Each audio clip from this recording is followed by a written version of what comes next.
I finally did it. The most high quality video game rip. This is my magnum opus. I no longer need to upload high quality video game rips.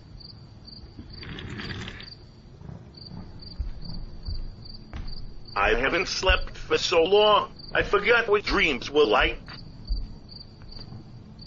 Now I can finally rest. Good night.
I finally did it. The most high-quality video game rip. This is my magnum opus. I no longer need to upload high-quality video game rips.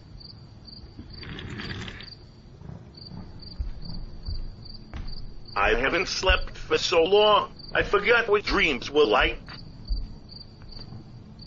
Now I can finally rest. Good night.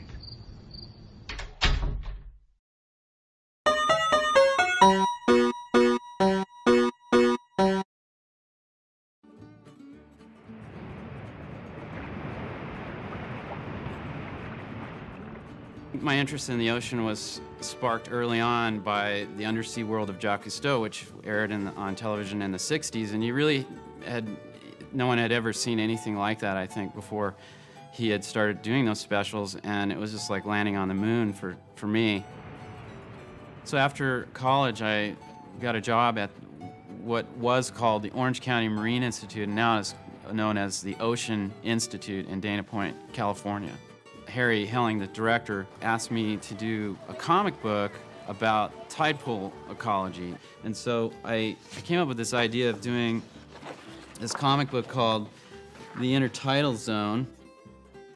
And it starred basically all these invertebrate sea creatures from the tide pools in Southern California, such as the sea star, barnacles, shore crabs. And actually the host was a sponge named Bob, but not like SpongeBob. He was a natural-looking sponge. I reached a point at the Marine Institute where I was more interested in creating things and painting and sculpting. I started using motors and parts from old toys and sort of cannibalized these things into sculptures. I have one right here. This one is this dog that I made out of some motor from some toy. He actually barks a little bit. He's a little bit old right now, so he's sounding tired. I actually went up to CalArts and brought all my paintings with me. I had no animation experience and no films. And I met with Jules Engel, who was the head of the experimental animation program there. And he looked at my work and said, "You belong here," immediately. And it totally changed my life. My thesis film was called Wormholes, and that was funded by the Princess Grace Foundation. Wormholes was an attempt to depict relativity in a poetic way. I was trying to present this kind of complex scientific idea in a way that was easy to understand. I had had a film accepted into the Ottawa Animation Festival. So I went to a screening of Wormholes, and I love the style, but it was extremely cerebral and conceptual and warped. Joe Murray, who's trying to put together the show Rocko's Modern Life, was looking for directors, which was a dream job for anybody that likes animation. We worked from outlines. Rocco was storyboard driven, which is another thing that appealed to Steve. That style of writing was the way many of the earlier Warner Brothers cartoons were written, and many others, probably Fleischer, these things where they didn't follow a script. There was one in particular that had a story of, it was undersea, actually, episode where fish are fishing for fishermen, and he came up with that. Working on the last season, I remember I was talking with writer Martin Olson about shows and, funny animal shows, and I really thought, I don't really have an idea that I'd want to torture myself over for several seasons.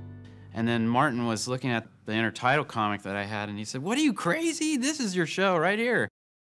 So I thought, I'd like to do a show about an innocent, sort of like a Jerry Lewis Under the Sea kind of thing. I started to think, well, what undersea creature would represent this? And so I just started drawing undersea animals, and I came across the sponge. It's really not very animated. They usually sit pretty quiet on rocks, filter feeding. But it still seemed like a funny shape, so I started drawing these sponges, and then it dawned on me that well, there's a sink sponge, so I drew a square one, and I immediately locked on to the idea of this undersea nerd. And from that point on, I thought, well, that's the star, SpongeBob. Two very important people in the genesis of the show SpongeBob were Derek Dryman and Nick Jennings, who were companions from Rocco. He was, at the time, the creative director of the show. And so that's the first time we got to write together and work together. Steve called me up and said that he was putting this pitch together and he needed a little bit of a couple of paintings to sort of lock in visually what's going on for the background style. I actually hired those guys to come over to my house and help me develop this pitch Bible, which is what most people, when they pitch an animated show, they come up with some kind of information about the design and the concept and story ideas. And so Derek and Nick came over, and I would basically work with Derek on the concepts, and then Nick on the other side was working on the art for the pitch Bible. I paint much tighter, render a lot more than we ended up stylizing SpongeBob. And Steve's paintings were exactly the opposite. They were super loose, super rough, and really fun to look at and really colorful. It took a while for me to sort of get into that sort of idea of keeping looser and, you know, getting as loose as possible. We couldn't just translate his style of painting right into animation. It was just a little too loose. I try not to walk in with an idea of my own to inject into, try to force Steve into doing something. I try to wait and see what he's thinking, and then I can react to that. Ultimately, the day came when we had I had this pitch Bible. I had all the characters at least thought out and some storylines, and it was time to pitch the show. And he had on his Hawaiian shirt. He had this whole underwater terrarium with little models of the characters. He had artwork. He had Hawaiian music playing. Also had recorded a version of the theme song just with me singing into a tape recorder, and I implanted it into the shell so that when you lift it up, it plays the theme song. It was pretty amazing.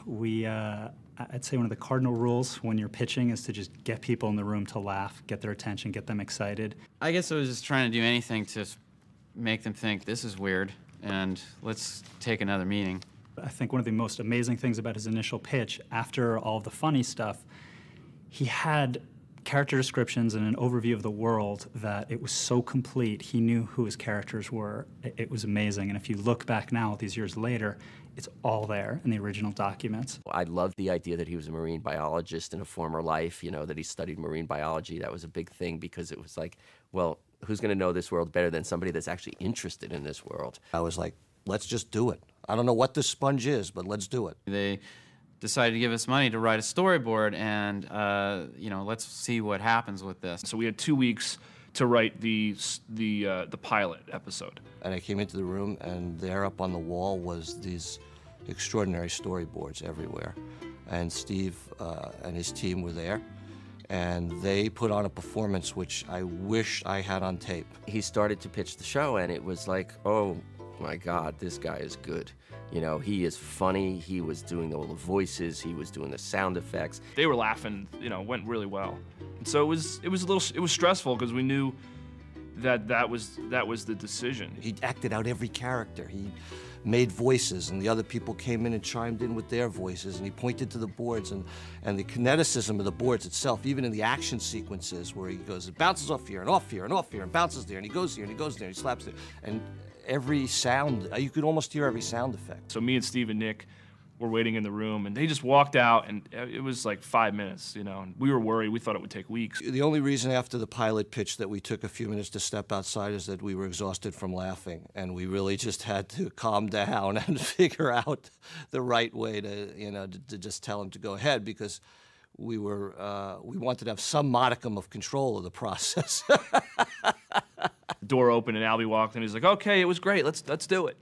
So after we finished the pilot, they aired it to several people, and Nickelodeon and test groups. So we got a green light to do 13 episodes. That's when the real work began, and that is to find a team to make this show. We put together slowly what I think was an incredible team. A lot of them were really young and new to this type of writing, and had great, fresh ideas. And so I attribute much of the success to SpongeBob to that collaboration.